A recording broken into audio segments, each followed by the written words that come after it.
Pacific ocean हमारी सोच से भी ज्यादा बड़ा है। चिली के साहिल समंदर पर पैसिफिक ओशन में अगर अर्थ के आर पार सुराख भी किया जाए तो तब भी वो सुराख अर्थ की दूसरी साइड पर पैसिफिक ओशन में ही निकलेगा। जेम टीवी की वीडियोस में एक बार फिर से खुशामदीद। नाजरीन, दुनिया में टोटल 5 ओशंस पाए जाते हैं। इन 5 ओशंस में से सबसे बड़ा ओशन पैसिफिक ओशन कहलाया जाता है और ये टोटल 165 मिलियन स्क्वायर किलोमीटर के एरिया पर फैला हुआ है। आपको ये बात जानकर हैरत होगी कि हमारी दुनिया का टोटल लैंड यानी टोटल खुश्क हिस्सा ही 148 मिलियन स्क्वायर किलोमीटर पर फैला हुआ है, जिसका मतलब ये हुआ कि बाकी 4 ओशंस हटाकर सिर्फ अगर पैसिफिक ओशन की बात की जाए तो वो अकेला ही हमारी पूरी दुनिया के तमाम पहाड़ों, रेगिस्तान, जंगलात और आइलैंड से भी काफी ज्यादा बड़ा है। इस पूरे ओशन में सिर्फ चंद आइलैंड्स हैं और वो भी इतने छोटे हैं कि वो इस आलीशान समंदर के मुकाबले में सिर्फ एक डॉट के बराबर दिखते हैं। और सोने पे सुहागा, ये वो आइलैंड्स हैं जिनमें से ज्यादातर पर किसी इंसान ने आज तक कदम नहीं रखा।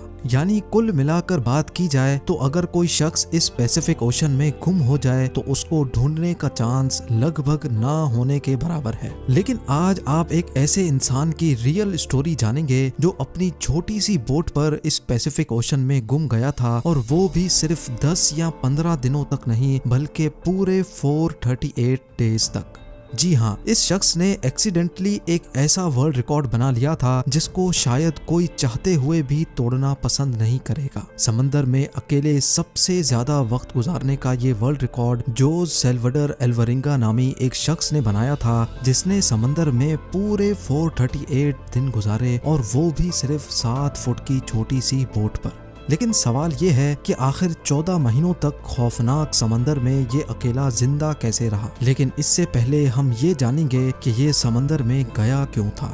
ये बात है 2012 की, जब मेक्सिको के एक छोटे गांव कोस्टा एजुल में जोज एल्वरिंगा नामी ये शख्स रहता था। जोज उस वक्त 36 साल का था और ये एक एक्सपर्ट मछेरा भी हुआ करता था। 17 नवंबर 2012 वाले दिन जोज अपने एक साथी के साथ फिशिंग के लिए अपनी छोटी बोट पर रवाना हुआ। इनका प्लान था कि वो समंदर में सिर्फ 30 घंटे गुजारेंगे। इसी वजह से इनकी छोटी सी बोट पर कुछ ज्यादा सामान भी नहीं था। इस 7 फुट की बोट में सिर्फ एक इंजन और एक रेफ्रिजरेटर था जिसमें वो मछलियां स्टोर करते थे। अपने साथ सिर्फ एक दिन का खाना पीना लेकर जाने वाले जोज को ये कहाँ मालूम था कि उसके अगले 438 दिन उसकी जिंदगी के बदतरीन दिन होने वाले हैं। वो मेक्सिको के साहिल से 120 किलोमीटर दूर गए और अपना जाल समंदर में बिछा दिया। लेकिन उसी वक्त एक खौफनाक समंदरी तूफान वहां आ पहुंचा। अपनी जान बचाने के लिए वो मछली के जाल को वहीं छोड़कर वापस साहिल की तरफ उल्टे पांव भागे।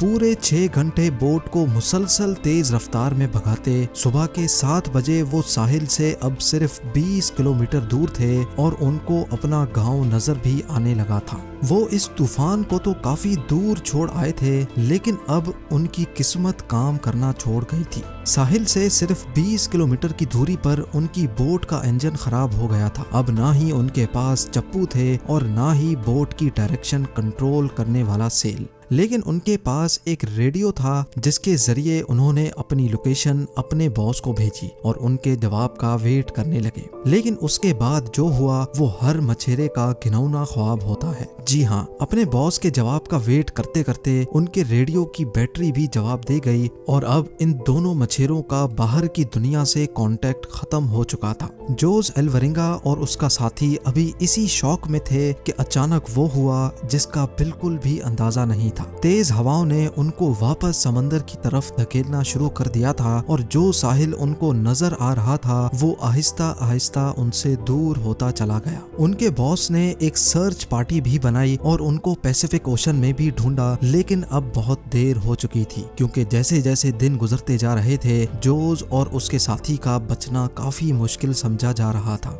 इस हादसे को अभी 5 दिन गुजर चुके थे और हवाओं ने जोज की बोट को साहिल से 450 किलोमीटर दूर धकेल दिया था। वो समंदर के ऐसे हिस्से में पहुंच चुके थे जहां हर डायरेक्शन में सिर्फ पानी ही पानी नजर आ रहा था। उनको मालूम था कि उनकी बोट इतनी छोटी है कि उसको दूर से भी स्पॉट नहीं किया जा सकता। ना ही उनके पास कोई फ्लेयर गन थी और ना ही वो आग लगाकर धुएं से सिग्नल दे सकते थे। यानी जोस अल्वरिंगा और उसके साथी को अच्छी तरह इल्म हो चुका था कि उनके बचने का चांस अब 1% से भी कम है।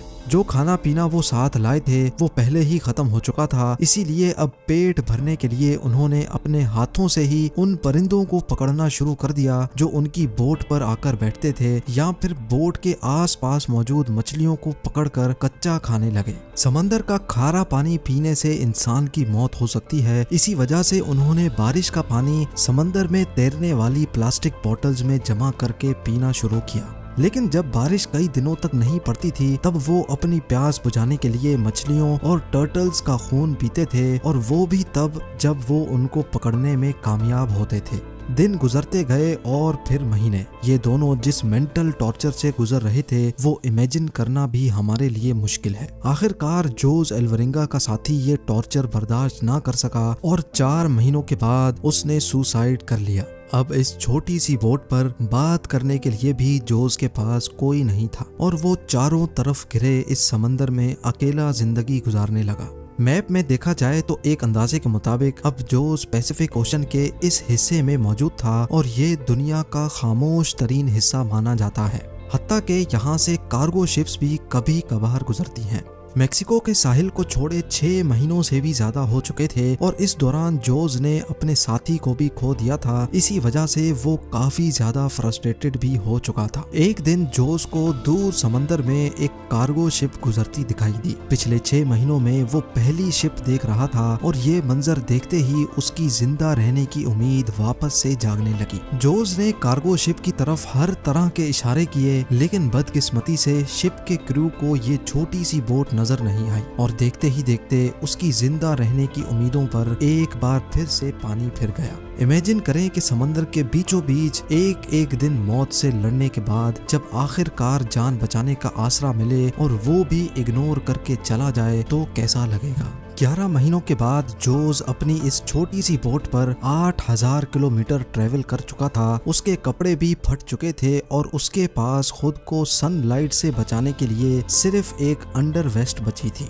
आखिरकार वो घड़ी आ ही गई जब किस्मत जोस पर मेहरबान हो गई। 30 जनवरी 2014 को यानी पूरे 14 महीनों के बाद जोस ने आसपास पानी में नारियल तैरते देखे। वो समझ गया था कि कोई आइलैंड करीब आ चुका है जहां लगे नारियल दरख्तों से टूटकर पानी में तैर रहे हैं। थोड़ी देर बाद उसको वाकई एक आइलैंड नजर आने लगा। उसको डर था कि ये आइलैंड भी कहीं इससे मिस ना हो जाए, इसी वजह से वो पानी में कूद गया और स्विम करके आइलैंड पर पहुंच गया। पिछले 14 महीनों में जोस ने पहली बार किसी जमीन पर कदम रखा था और जब वो आइलैंड पर पहुंचा तो उसको एक छोटा बीच हाउस दिखाई दिया जिसमें वहां का लोकल मौजूद था। पिछले 438 डेज में जोस का पहली बार किसी और इंसान से कांटेक्ट हुआ था। ये आइलैंड मार्शल आइलैंड्स का एक रिमोट आइलैंड था जिसको इबॉन एटोल कहा जाता है और ये आइलैंड जोस के स्टार्टिंग पॉइंट से 11,000 किलोमीटर दूर है। ये भी जोस की किस्मत थी कि वो समंदर में एक छोटे डॉट जितने आइलैंड के करीब पहुंच गया था, वरना अगर जोस से ये आइलैंड भी मिस हो जाता तो अगला स्टॉप इसका फिलीपींस में होता जो इस आइलैंड से भी 5,000 किलोमीटर मजीद दूर है।